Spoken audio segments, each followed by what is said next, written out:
What's up, people? I'm Shaggy, the opinionated hippie, and today I'm going to be ranking the Residents' 1980s studio albums. I've already done the 70s in a previous video. I'm going to do them by decade.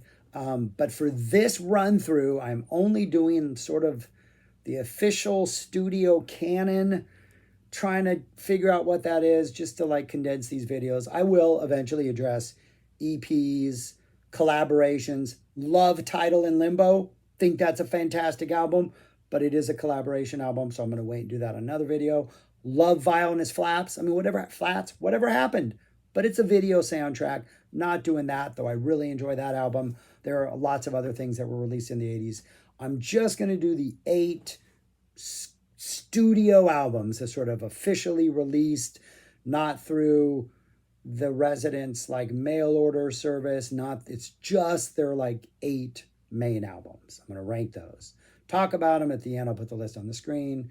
Then I'm not going to do the overall ranking of all of them until I finish all the decades, and then you'll see where the 80s fit in with the 70s and the 90s and all that stuff. I'll do one last ranking for a final video. But that's it. Yeah. So that's what we're doing here. Eight albums. Just going to go from 8 to 1 and talk about why I like each one. So anyways, let's get on to number 8.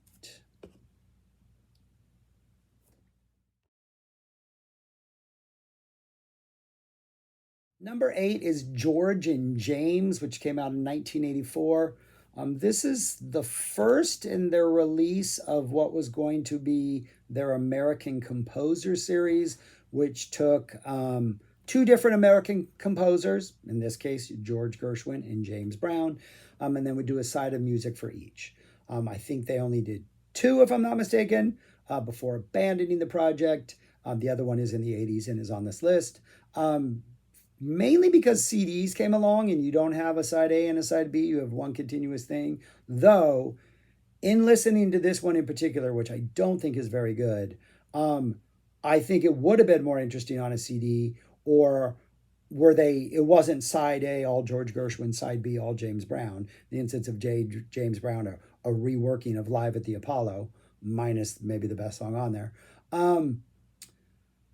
If they had mixed it up, and they like forced us to listen to maybe a George Gershwin song, and then a couple James Brown songs, and a George Gershwin song. And I think maybe like being forced to sort of figure out how to best balance those individual tracks would have made a much more rewarding listening experience.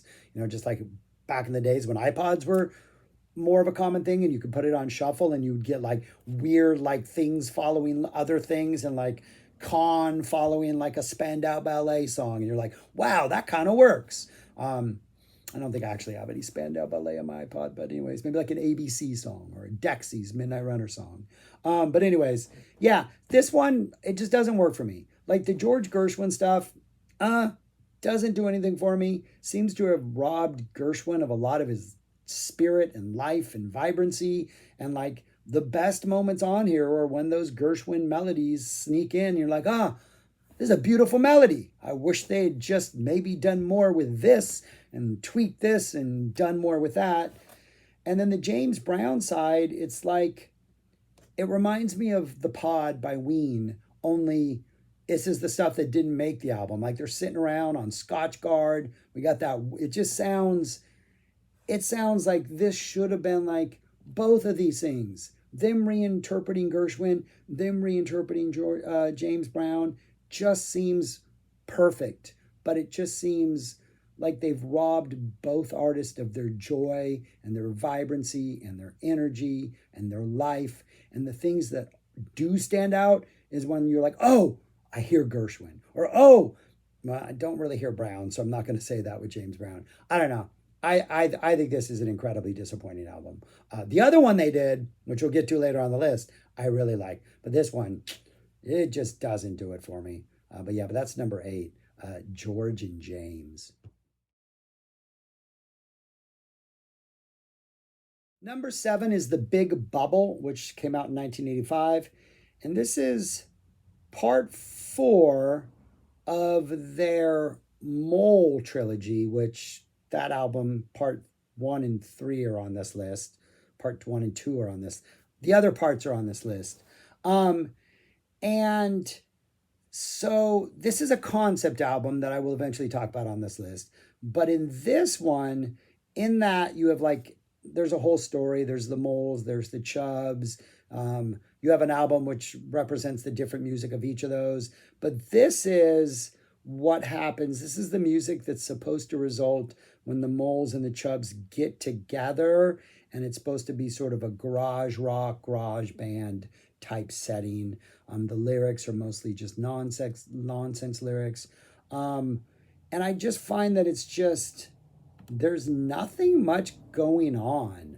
Again, it seems like there's a particular lack of energy. It seems like it's driven by the concept, but doesn't really embrace the concept as much as I think it should. There are moments that I think are pretty good. There are moments when they kind of lean into sort of the noisier aspects of the music, and we get some dissonance, and I really like the dissonance and the noise and those little aspects of it. But I don't know. It's lacking a certain sort of like, there's lacking a certain sort of spark, a certain sort of energy, a certain source of like vibrancy that you would sort of expect out of like something that's supposed to be like a garage rock type experience. And yeah, I guess this is the last part. I think the Mole trilogy was supposed to be 6 parts, 3 that dealt with the actual story of the moles, 3 that were like this album, like supplements to the story, mainly the music that the moles and chubs would play had they mingled together. But yeah, it doesn't really do anything for me, and I think this was the last entry in the trilogy, even though there's 6 parts. 2 trilogies essentially, 3 and 3. I think they abandoned the project after this because there was no interest in it anymore. I don't know interest by who. I don't know them. The record buying public, not sure. But it's like the composer thing. The '80s was sort of a decade where they had a lot of great ideas. It's just I don't think they executed them as well as maybe they hoped they would, or people were not interested in the way they did execute them. And this is another one that I don't listen to very much. There are moments that I think are kind of interesting musically, where a little bit of dissonance and noise gets in, but for the most part, this is not one of the '80s ones I go to very often. But that's my number 7, The Big Bubble. Number 6 is 1982's The Tunes of Two Cities. A lot of twos right there. So this is the second part of the Mole trilogy, though I think it is the second part, but maybe it's like the first part of the second trilogy, right? Weren't there supposed to be 6 parts?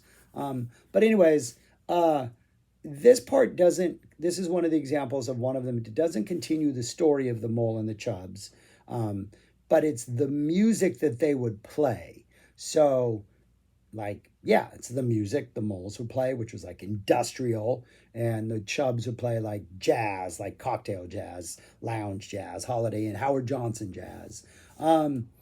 It's some good listening. I think there's some good melodies on here. A lot of very leaning in on like they use a digital sampler on here, so a lot of electronic music. We have a little bit of guitar sneaks in and some other real instruments. I think the melodies are just a little bit stronger. I do wish there was a much sharper divide between what the chubs were playing cocktail lounge wise and cocktail jazz wise, and what the moles were playing, industrial wise. I think there's not a stark enough division between those two entities. And I think if that division was much starker, it'd be a more interesting album. But this one I enjoy to listen to. I think it's a good thing to put on. Some good just atmospherics to it, good vibes, good melodies that pop up every once in a while, some interesting ideas. It's definitely more compelling than the first 2 on this list, though I do think that after this, the next 5 that are on this list from the '80s jump up quite a bit, and we have quite a big leap from this one to what falls at number 5. And then everything else above that, I think I really, really enjoy, and I listen to much more often than what has appeared so far on this list. But right now, number 6 is The Tunes of Two Cities.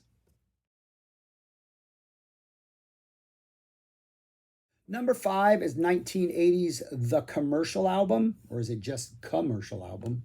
No, The Commercial Album. Genius concept. So the whole concept is 3-minute pop songs on the radio, commercial hits, are 3 minutes long and are essentially verse, chorus, verse, chorus, maybe a short little something, and then verse, chorus. So it's essentially a 1 minute idea repeated 3 times to make it into a 3 minute song. So the Residents have skipped the entire sort of like other 2 minutes and just given you that first 1 minute of music. So every song is a minute long with 3 seconds of space between them. So there's a minute and 3 seconds long, or maybe they're all actually a minute 3 long, but they're all like a minute long. They're all exactly the same length. 40 songs, 20 on each side. And so what they're essentially giving you is 40 pop songs. And if you want to hear them 3 times, you put it on repeat and listen to it 2 more times. If anything, I think this album proves that there is something to the 3 minute pop song, and that maybe the brain needs to hear a melody and a chorus 2 more times in order for it to effectively sit in your brain and become catchy. Obviously, there are some that are immediately catchy. But this is an album that, like, the first couple of times I listened to it, I was like, yeah. And then as I repeated it and listened to it more and more, and I was like, oh yeah, this one. I was like, okay, maybe it would have been better had they just turned these into 3 minute songs. But of course, it's the Residents, and concepts drive a lot of their work. But this is a fantastic listen. There are songs on here that are just absolutely fantastic. I would love to see, they're pretty much, they're Residents versions of commercial pop songs. We still have some pretty dark lyrics on a lot of these things, some absolutely fantastic lyrics on a lot of these things. They're in no way cutting corners. They're in no way like, the concept might be driving it, but there's a lot of thought put into these 1 minute snippets. I'm currently listening to Bob Dylan's The Basement Tapes, that big, massive box set. And this reminds me a lot of The Basement Tapes. The Residents, the sound quality is definitely not like the top studio quality. So there's a little bit of, obviously, DIY energy into it. So there is a Basement Tapes feel of it, especially since they're all so short and they kind of feel incomplete. But it's a really good listen. And it's one of those where when I'll listen to, like, when I am in like a Residents mood, I'll listen to only side one, then maybe listen to a couple more and then go back to side one, and then listen to a couple more and go back to side one, and just immerse myself in one side and start to pick up those, like, oh yeah, like pick up the hooks and pick up the melodies. And again, it's not pop from the 80s, but it's their version of that. But just a lot of really good stuff on this whole thing. It's a fun album. Yeah, I don't know. The concept works. The concept and execution actually works on this, but it's a fun album. But that's my number 5, right? Commercial album. Commercial album.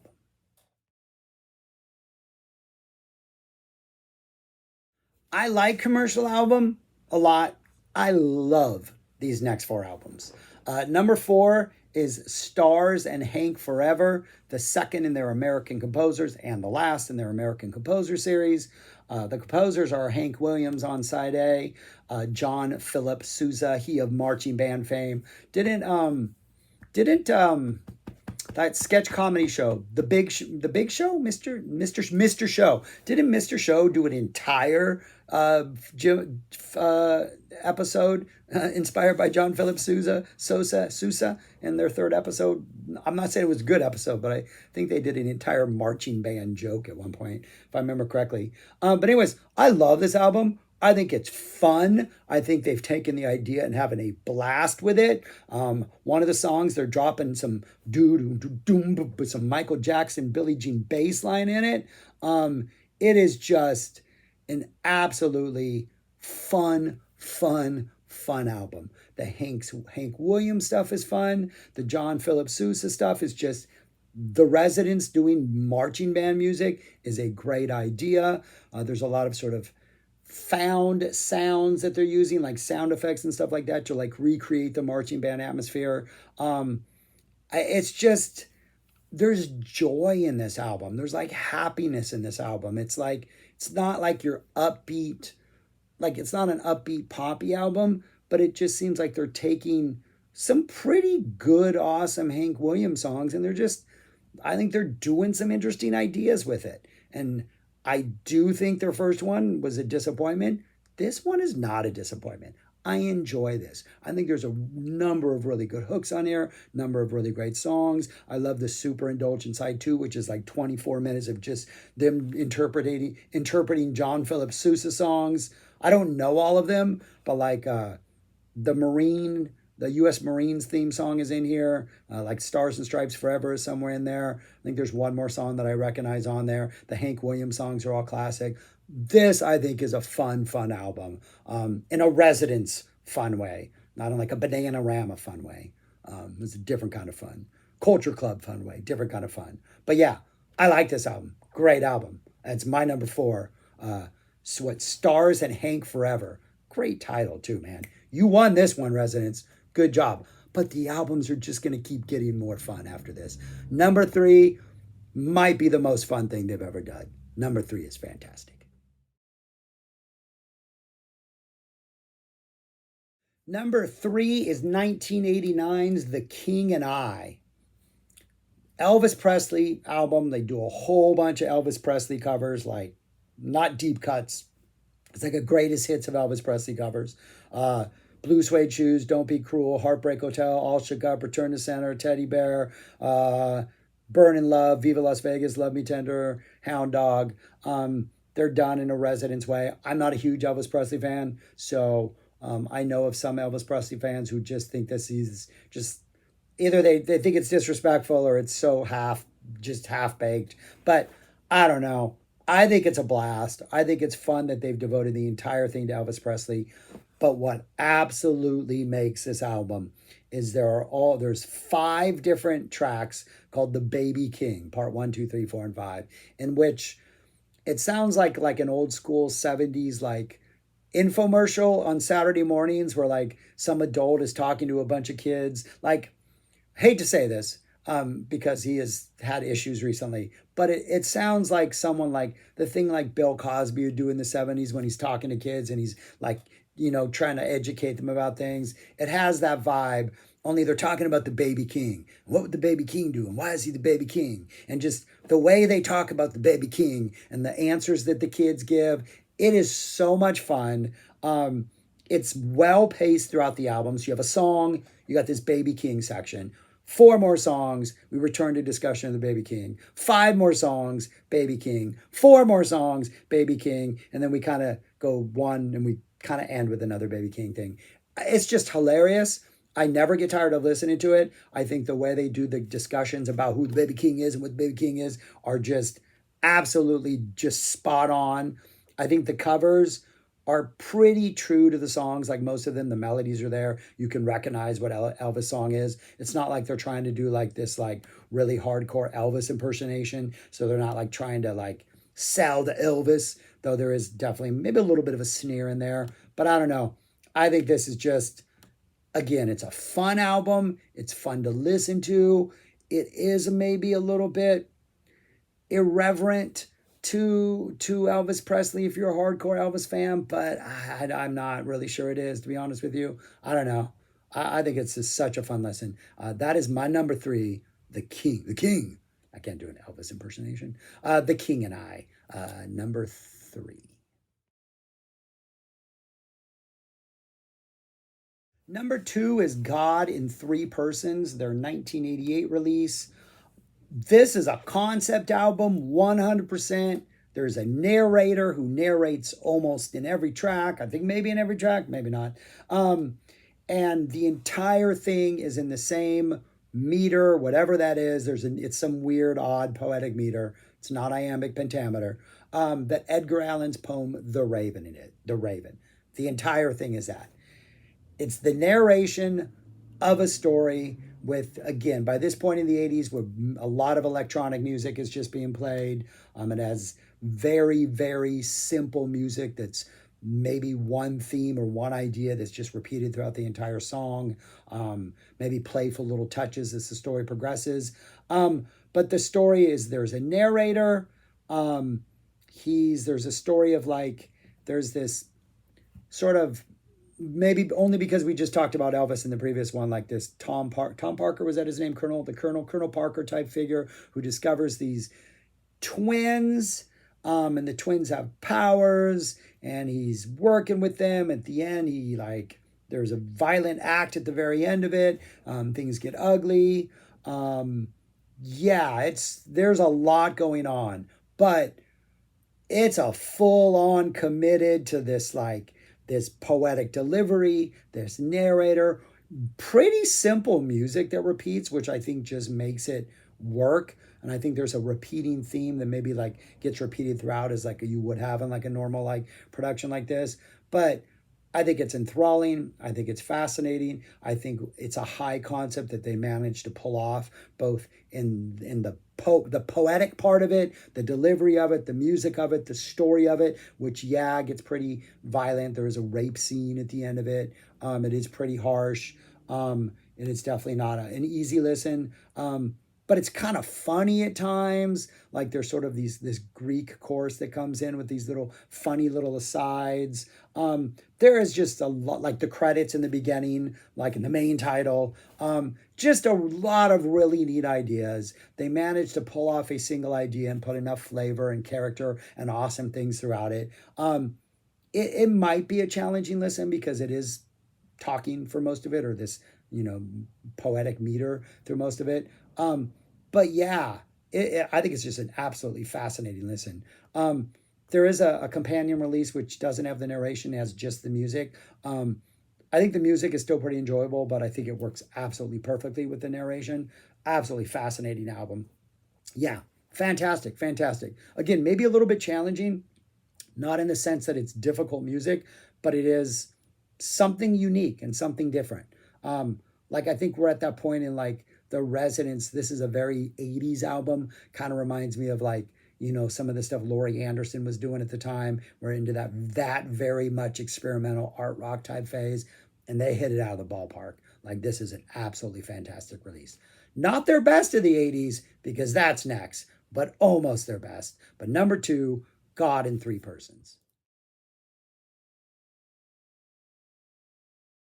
And number 1, easily my favorite album of the 80s, as fun as some of those other ones are, Mark of the Mole.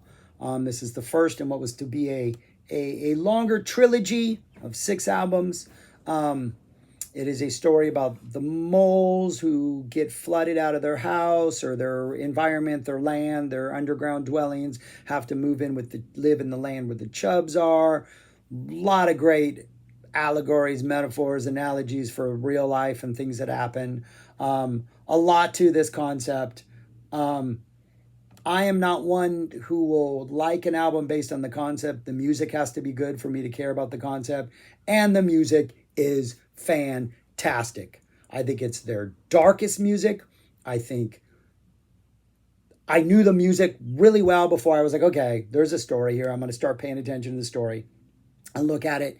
It fits the story. Like the more you know the story, and you can couple it with this music, the more it all just kind of makes sense. It's disturbing music at times. It's dark music at times. It is a conflict of two different societies kind of making it work. There's a confrontation at the end that's dark. Like this is just, I think musically, this is by far their most fascinating album of the 80s. It reminds me in a way of Eskimo, which came out a couple years earlier, and that Eskimo is this sort of fake musical ethnography about Inuits, meant to sort of call attention to those who refuse to call them Inuits and are making fun of a culture maybe they don't truly understand. Possibly a shot across the bow of Frank Zappa's Don't Eat the Yellow Snow.